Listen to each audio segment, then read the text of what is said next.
This episode is sponsored by Kinsta. As a business, you have client meetings and keeping up with everyday tasks. Who has the time to stress out about site security and speed? Well, with Kinsta, the technical stuff is taken care of.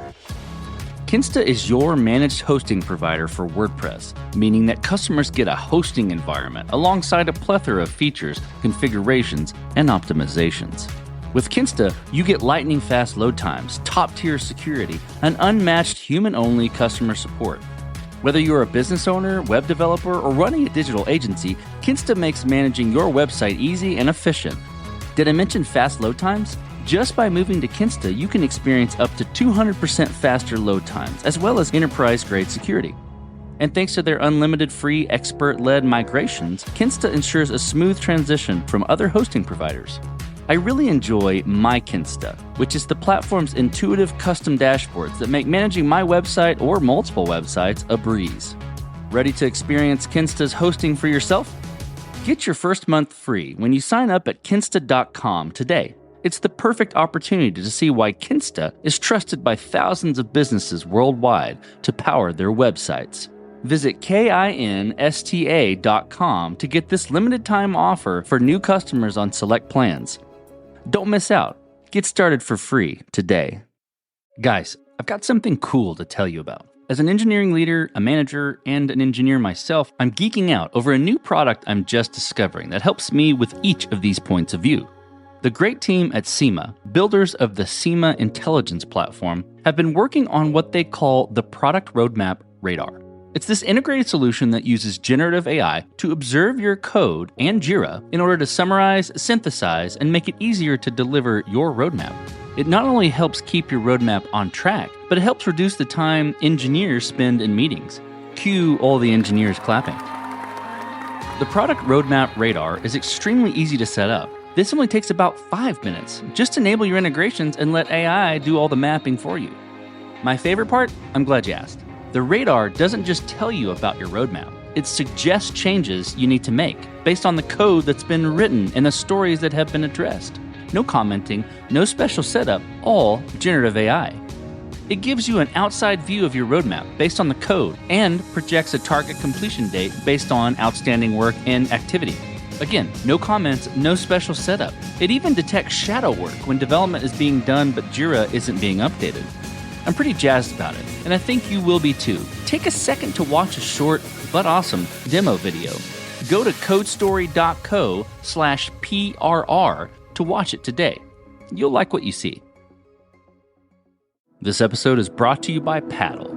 Don't settle for less when you can have more, MOR, with Paddle, your merchant of record. Eliminate the headaches of payments, grow your revenue everywhere, and focus on what you do best, building your product.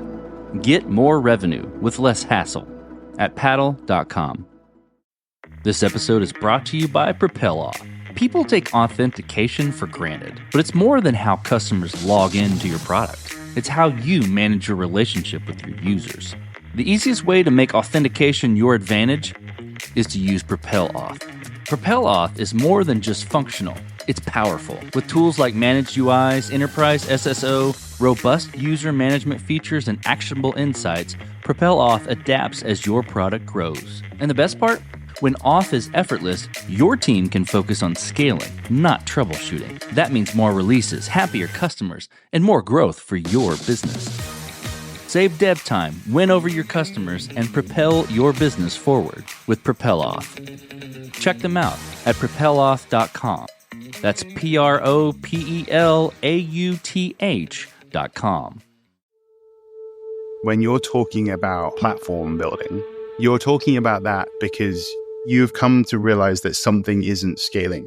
Normally, when you come to the consensus that it's time for us to consolidate or build a platform around this, you're normally in the thick of it where you have systems that aren't scaling. And that is the tipping point for building a platform. And somewhat paradoxically, the biggest barrier sometimes to working on or adopting the platform is the fact that your amount of resources you have to invest in dealing with the current lack of scalability can hinder your ability to work on or adopt the platform.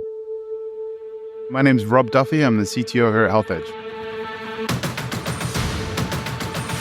This is Code Story, a podcast bringing you interviews with tech visionaries. Spent 6 months moonlighting. There's nothing on the back end. Who share what it takes to change an industry. I don't exactly know what to do took next. many goes to get right. Who built the teams that have their back. A company is its people. The teams help each other achieve Most more. proud of our team. Keeping scalability top of mind. All that infrastructure was Yes, we've been fighting it as we grow. Total waste of time. The stories you don't read in the headlines. It's not an easy thing to achieve, mind Took it you. off the shelf and dusted it off and tried it again. To ride the ups and downs of the startup life. You need to really want it. Not just about technology. All this and more on Code Story. I'm your host, Noah Labhart, and today how Rob Duffy is breaking down the boundaries in payments by making data accessible for the healthcare value chain. This episode is brought to you by Paddle. Don't settle for less when you can have more MOR with Paddle, your merchant of record. Eliminate the headaches of payments, grow your revenue everywhere, and focus on what you do best, building your product. Get more revenue with less hassle at paddle.com. This episode is brought to you by PropelOff. People take authentication for granted, but it's more than how customers log into your product. It's how you manage your relationship with your users. The easiest way to make authentication your advantage is to use PropelOff. PropelOff is more than just functional. It's powerful. With tools like managed UIs, enterprise SSO, robust user management features, and actionable insights, PropelOff adapts as your product grows. And the best part? When auth is effortless, your team can focus on scaling, not troubleshooting. That means more releases, happier customers, and more growth for your business. Save dev time, win over your customers, and propel your business forward with PropelOff. Check them out at propeloff.com. That's PROPELAUTH.com. Rob Duffy lives in New York with his family. He moved to the States to go work for a small online bookstore that we know today as Amazon. He's married with 2 kids and enjoys to cook, but his main passion is flying, as he has his pilot's license and enjoys flying small planes. He recalls training on a simulator with a rendering of the Seattle Space Needle, which he got to fly next to in the real world once he got his license. He admits his wife has a love-hate relationship with his flying, i.e. she prefers when the flight is over. Rob has a track record of successfully building platforms, figuring out how to do things once instead of multiple times. His current company was growing through acquisitions, and Rob was brought on to unify these and create a converged platform for what the company had to offer.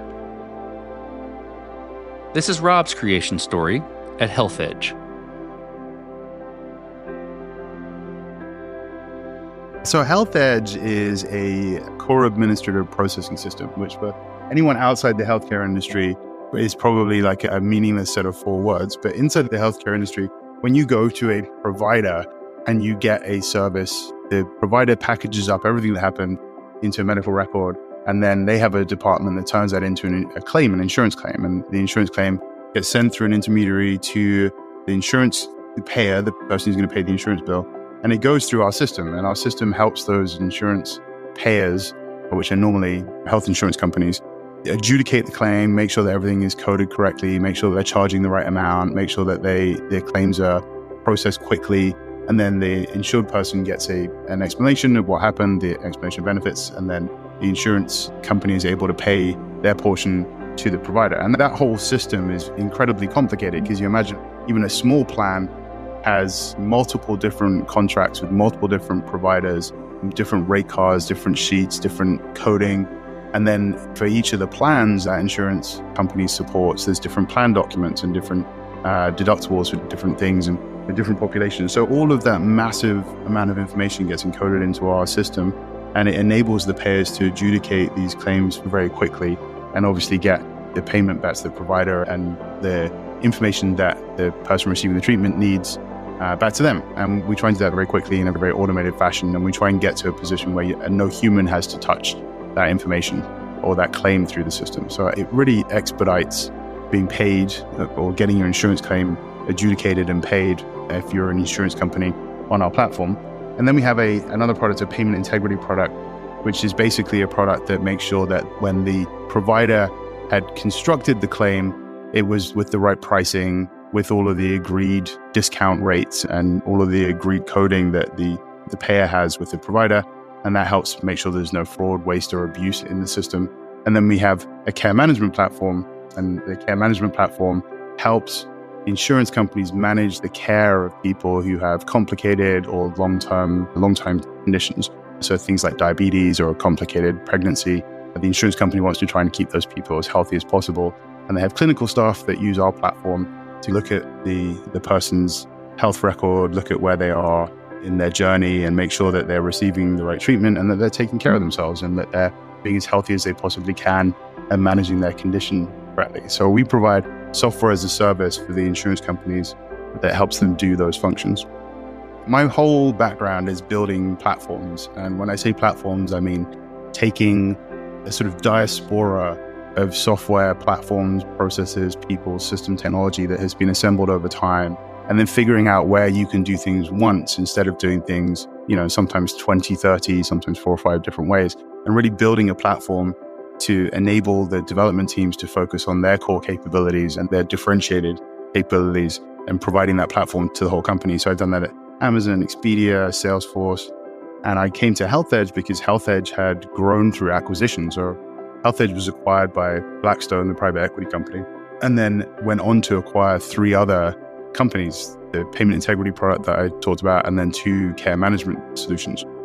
And before I came here, the tech teams all reported into the general managers of those products. We had 4, 5, 6, sometimes 7 different ways of doing things.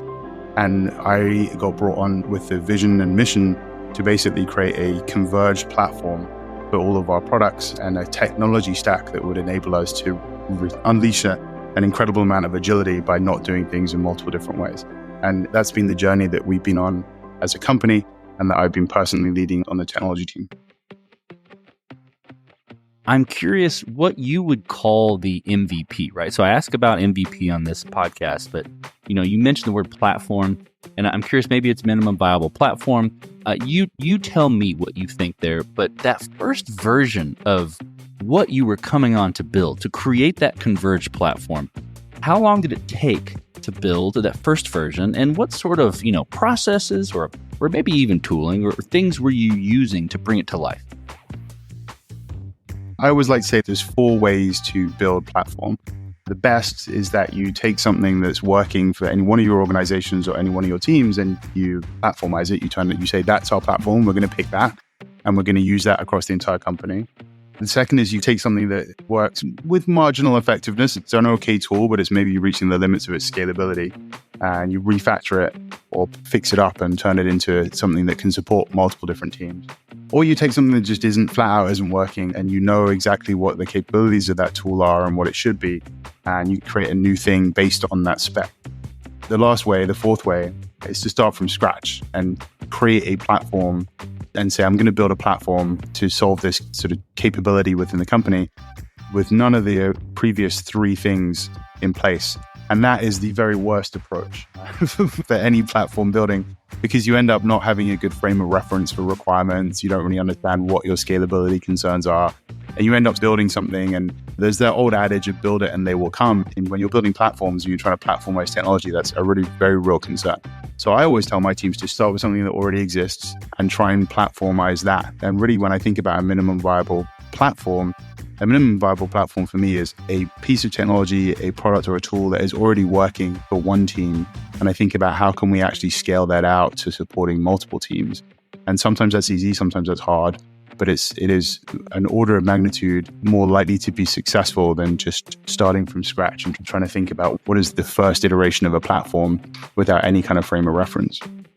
Let's dig into that a little bit. I'm curious about those hard decisions you had to make in building the first version of the platform. Maybe it was around like something that was already built and working, like you mentioned, or other things. But I'm curious about those decisions you had to make that really shaped that first, minimum viable platform and how you coped with those decisions.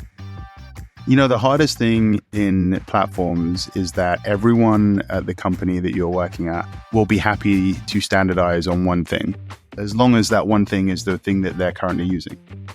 So whenever you're thinking about building these platforms and taking something that many of your teams are probably already doing with some degree of maturity and getting them all to use one consistent platform, it's very hard. And oftentimes you have to sacrifice on features, you have to sacrifice on functionality. And one of the biggest trade-offs you have to make and the biggest decisions you have to make as a team is that we're not going to let feature parity slow down the adoption of the platform. And that can be difficult for some teams, and that can be difficult for engineers, specifically when you're talking about engineering tools, to accept, because they will tell you all of the myriad of reasons why they rely on that feature, and the thing that they're doing is 100% dependent on that feature, and that any tool must have parity with that feature. And sometimes that's not possible. Most of the different technology that's out there has a reason why it's a different company. If every company supported exactly the same feature set, then there would be no differentiation in the marketplace. So the fact that there is a marketplace and the fact that there are multiple products means there's some kind of differentiation for every tool. And when you have 4 or 5 of those tools, you will find things that aren't supported by the one tool that you want to pick with the teams that are using the other tools. So you really have to make a decision and a trade-off earlier on around feature parity is not a goal. When we standardize these tools and technologies into one, we're going to do it in the right way, and we're going to pick the right one that's best for the business. And that's going to be a sort of global maxima, even though the current tool you're using right now might have met some kind of local maxima. And that can be a hard discussion and a hard trade-off for some teams. This message is sponsored by Vanta. Trust isn't just earned, it's demanded. Whether you're a startup founder navigating your first audit or a seasoned security professional scaling your GRC program, proving your commitment to security has never been more critical or more complex. That's where Vanta comes in. Businesses use Vanta to establish trust by automating compliance for in-demand frameworks like SOC 2, ISO 27001, HIPAA, and more. And with automation and AI throughout the platform, you can proactively manage vendor risk and complete security questionnaires up to 5 times faster, getting valuable time back. Vanta can also save you money. A new IDC white paper found that Vanta customers achieve $535,000 per year in benefits. So the platform pays for itself in just 3 months. Join over 10,000 global companies like Atlassian, Quora, and Factory who use Vanta to manage risk and prove security in real time. For a limited time, listeners get $1,000 off Vanta at vanta.com/codestory. That's VANTA.com/codestory for $1,000 off. Guys, I've got something cool to tell you about. As an engineering leader, a manager, and an engineer myself, I'm geeking out over a new product I'm just discovering that helps me with each of these points of view. The great team at SEMA, builders of the SEMA Intelligence Platform, have been working on what they call the Product Roadmap Radar. It's this integrated solution that uses generative AI to observe your code and Jira in order to summarize, synthesize, and make it easier to deliver your roadmap. It not only helps keep your roadmap on track, but it helps reduce the time engineers spend in meetings. Cue all the engineers clapping. The Product Roadmap Radar is extremely easy to set up. This only takes about 5 minutes. Just enable your integrations and let AI do all the mapping for you. My favorite part? I'm glad you asked. The radar doesn't just tell you about your roadmap. It suggests changes you need to make based on the code that's been written and the stories that have been addressed. No commenting, no special setup, all generative AI. It gives you an outside view of your roadmap based on the code and projects a target completion date based on outstanding work and activity. Again, no comments, no special setup. It even detects shadow work when development is being done but Jira isn't being updated. I'm pretty jazzed about it, and I think you will be too. Take a second to watch a short but awesome demo video. Go to codestory.co/PRR to watch it today. You'll like what you see. This episode is brought to you by Paddle. As a startup, you face unique challenges to stay competitive. You and your team need to stay focused on your product, not your payments. You need to do more, MOR, and DIY less. With Paddle. Paddle is your merchant of record, becoming the seller of record for your SaaS transactions, enabling your team to focus on what's important, your product. Paddle handles all payment management across multiple gateways and methods, taking ownership of tax liability while remaining compliant with regulations across all markets. The platform handles all aspects of SaaS billing models, upgrades, add-on, trials, and more. Let's look at the results. MOR revenue optimization is built into Paddle and accounts for up to 16% higher conversion rates, reduced payment failures, localized pricing, and churn prevention, recovering 40% of cancellations. Their developer-friendly tools are API first with comprehensive documentation, removing the burden from your engineers. With Paddle as your merchant of record, you'll generate more revenue, find and keep more customers, grow faster, and stay compliant everywhere. So what are you waiting for? Get more revenue with less hassle at paddle.com. Then let's move forward. You've got the MVP, you're making the hard decisions, you're getting some traction. How have you progressed and matured the platform? And I'm to wrap it in a box a little bit, what I'm kind of looking for is how you built your roadmap, how you went about deciding that, okay, this is the next most important thing to address with Health Edge. Yeah, so platform roadmaps are very hard to do in isolation. For example, we have a user experience platform here. Now, when you build that user experience platform, you have to go out to all the different teams that are going to be doing any kind of user experience work. And you have to say, number one, we'd like you to use our platform to do that user experience work. And number two, can you give us a view on what your roadmap is and what your requirements are over the next 12 to 18 months so that we can then make sure the platform supports them? And say if you're a user experience platform, that might manifest itself as we're trying to do this grid view with this sorting and these filters, and we'd like you to build that in the platform. So the way that you evolve and mature the product is really by going to your dependent teams and having a very close relationship with them and doing a large collaborative planning activity, platform planning activity across the company, and really thinking about what do your customers want. And a lot of platform teams really have to internalize the point of view that their internal customers are customers, that they're no different from any other customer. They have to be in love with their customers. They have to be in love with their customers' problems. They have to be in service of solving their customers' problems, and they have to be prioritizing things in the roadmap that will help their customers move faster and faster. And that process of building that platform roadmap and being very customer-centric and being very collaborative across the company can sometimes be a hard lesson for teams that are used to fighting against their internal customers and trying to force them to adopt a change for the greater good. The way that we think about building our roadmaps is really that everything on our roadmap should in some way be speeding up or removing some work for our customers. And when I say customers, I mean our internal customers. Okay, so I'm curious about team, right? And you came into Health Edge at a later time to build the platform. I'm curious about maybe since that time or maybe in general, how the company approaches building teams and what you look for in those people to indicate that they're the winning horses to join you. Platform, I think, is probably the most overused word in technology. I think that when we think about building platforms, we think about our product as a platform for our customers, but then we also think about the platform that we are building internally to help us get a lot of agility. Those two things sometimes converge, and in many cases they do. And over time, your product sort of becomes the platform and those two things come together. But really, either of those problems, they involve people that on the engineering team really caring about customers' problems and really caring about what the customers are trying to do and helping them understand that this is the right move and helping them understand that when we build something in the platform, on the platform, either for external customers or internal customers, like this is the right way to do it. And we've thought about this and we've spoken to all of the different constituents and we've made a decision. So you have to have people who are high empathy. You have to have people who are able to influence across the organization. You have to have people who are not afraid to make sometimes unpopular decisions, but then enable customers to understand why they made that decision and how it's going to help them in the long term. So I really look for people who have that ability to influence quickly, who can make rapid decisions and can work across boundaries, either company boundaries or internal team boundaries. This episode is brought to you by PropelOff. People take authentication for granted, but it's more than how customers log into your product. It's how you manage your relationship with your users. The easiest way to make authentication your advantage is to use PropelOff. PropelOff is more than just functional.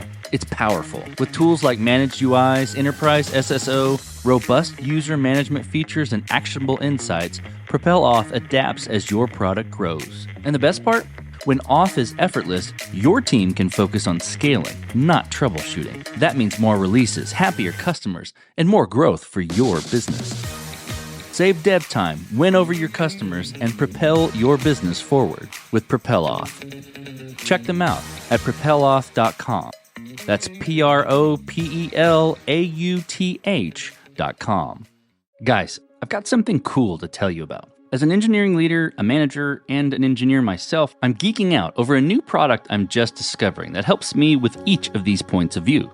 The great team at SEMA, builders of the SEMA Intelligence Platform, have been working on what they call the Product Roadmap Radar. It's this integrated solution that uses generative AI to observe your code and Jira in order to summarize, synthesize, and make it easier to deliver your roadmap. It not only helps keep your roadmap on track, but it helps reduce the time engineers spend in meetings. Cue all the engineers clapping. The Product Roadmap Radar is extremely easy to set up. This only takes about 5 minutes. Just enable your integrations and let AI do all the mapping for you. My favorite part? I'm glad you asked. The radar doesn't just tell you about your roadmap. It suggests changes you need to make based on the code that's been written and the stories that have been addressed. No commenting, no special setup, all generative AI. It gives you an outside view of your roadmap based on the code and projects a target completion date based on outstanding work and activity.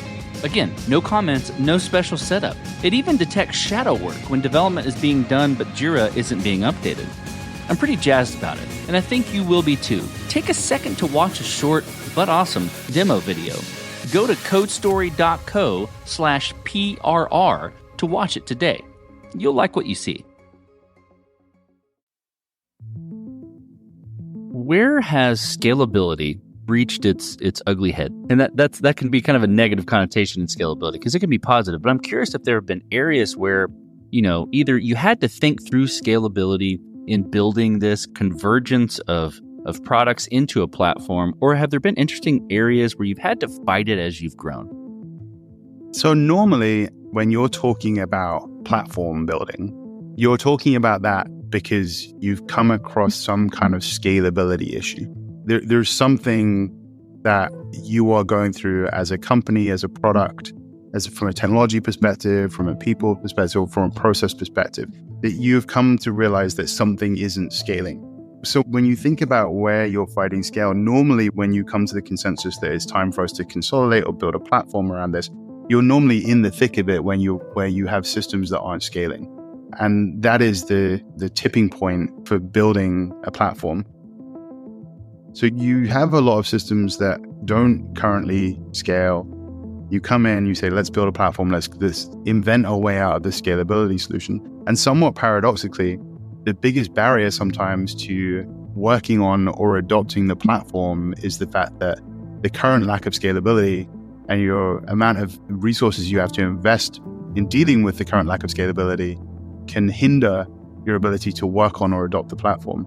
And you really have to carve out enough work to be able to work on the platform. And scalability manifests itself in that way, I think, when you're building platforms. So as you step out on the balcony and you look across all that you've built at Health Edge, what are you most proud of? Technology is technology, and I've built a few platforms, and some of them have been successful, some of them not. And I think that the biggest thing that I look out from that balcony on is the high trust, high performing team cultures that we've been able to build, and the leadership teams that are able to have very radically candid conversations that are fearless, that are empowered and able to make decisions, and are just a very rapidly moving, high-functioning team that's great fun to be on, loves working on the problem space. I think that, in my mind, is harder to build and harder to do than any technology problem. And I think about that in terms of the amount of time we spend learning new systems. If I gave you a new system and I said, hey, go and learn the system and tell me about it, you would consume all this documentation, you would read some code, you would look at the architecture diagrams, there'd be a myriad of presentations around it, and you would be able to quickly learn about that system and about the characteristics of that system. And when I think about systems of people and collections of people, they are infinitely more complicated than anything we will ever build in the technology space.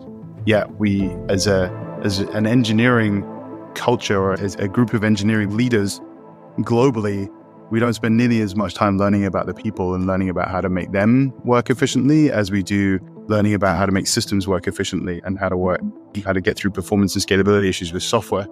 So I think I spend a lot of time thinking about that problem and helping develop the team, helping develop people, and reading, learning, thinking about the system of people that we have put together. And when you can take care of that, I think the culture takes care of all of the technology problems that you'll face. And it gets you through a lot of hard times and good times too.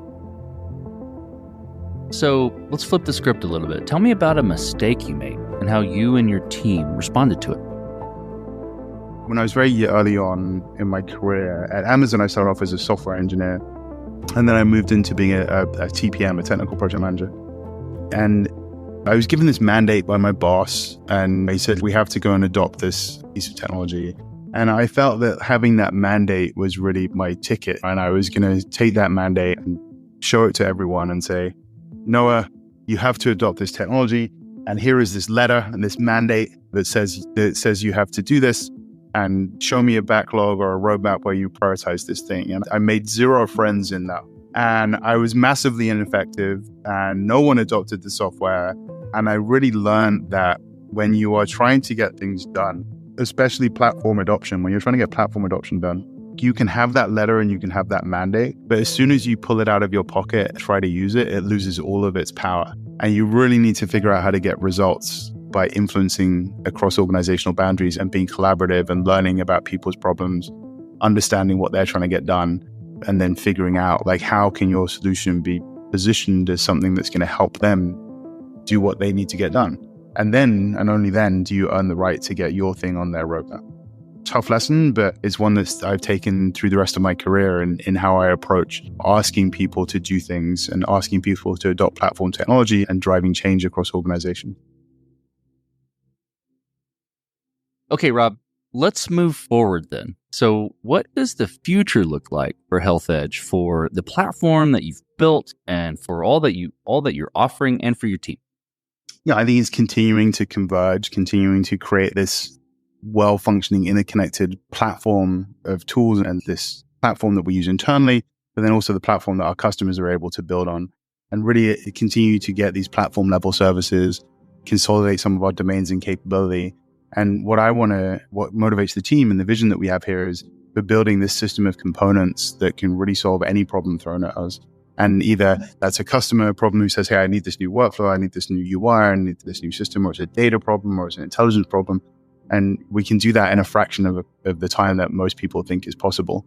And that's really the power of a platform, and the unlock that you get from building these hyper-converged platforms is that your time from imagination to something running in production, it starts to trend to 0. And if you can get it as close to that as possible, it unlocks a tremendous amount of agility for your customers, and it unlocks a tremendous amount of agility for your business. Well, let's switch to you, Rob. Who influences the way that you work? Name a person or many persons or something that you look up to, and why. My wife is an incredible, much better than I ever was, program manager. And she's definitely someone that I look up to in terms of her ability to navigate some of these cultural elements and influence across organizational boundaries. And she's a good sounding board, and someone that we talk about things other than work too, but we do talk about work and how to work with people and how to get people to do things that they might not want to do. She's definitely been a good guide for me in how she approaches things and how she barely gets frustrated with people, or at least she doesn't show it. And it's a great skill she has. Okay, Rob, last question. So you're getting on a plane and you're sitting next to a young entrepreneur who's built the next big thing, or builder that's built the next big thing. They're jazzed about it. They can't wait to show it off to the world and can't wait to show it off to you right there on the plane. What advice do you give that person, having gone down this road a bit at Health Edge and building the platform? I think if they had genuinely built the next big thing, I'd probably be asking them for advice. If they turned that back on me and said, what advice do you have for me? I would probably say, trust your instincts. I think it takes a while to learn to trust your instincts. And sometimes the pressure of trying to get something done or an urgent need and urgent desire can make you ignore your instincts or hide your instincts from yourself. And you end up being in this situation where you make a hire that you didn't think was the right hire, or you decide not to raise a red flag on a project, or you decide to not delay something. And there's always these instincts and these little niggles that you have in the back of your mind. And it takes a while for you to just have the confidence to trust those and execute on those. But generally speaking, your instincts are right. And I think most of the times where I've ignored my instincts, I've lived to regret it. And it's been something that I wish I hadn't have done. Well, that's fantastic. Well, Rob, thank you for being on the show today, and thank you for telling your creation story at Health Edge. It was a pleasure, absolute pleasure. Thanks for having me, Noah. And this concludes another chapter of Code Story. Code Story is hosted and produced by Noah Labhart. Be sure to subscribe on Apple Podcasts, Spotify, or the podcasting app of your choice. And when you get a chance, leave us a review.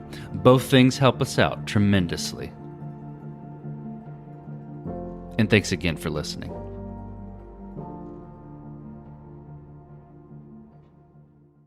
You just realized your business needed to hire someone yesterday. How can you find amazing candidates fast? Easy. Just use Indeed. Stop struggling to get your job post seen on other job sites. With Indeed sponsored jobs, your post jumps to the top of the page for your relevant candidates, so you can reach the people you want faster. According to Indeed data, sponsored jobs posted directly on Indeed have 45% more applications than non-sponsored jobs. Don't wait any longer. Speed up your hiring right now with Indeed. And listeners of this show will get a $75 sponsored job credit to get your jobs more visibility at Indeed.com/PODKATZ12. Just go to Indeed.com/PODKATZ12 right now and support our show by saying you heard about Indeed on this podcast. Terms and conditions apply. Hiring? Indeed is all you need.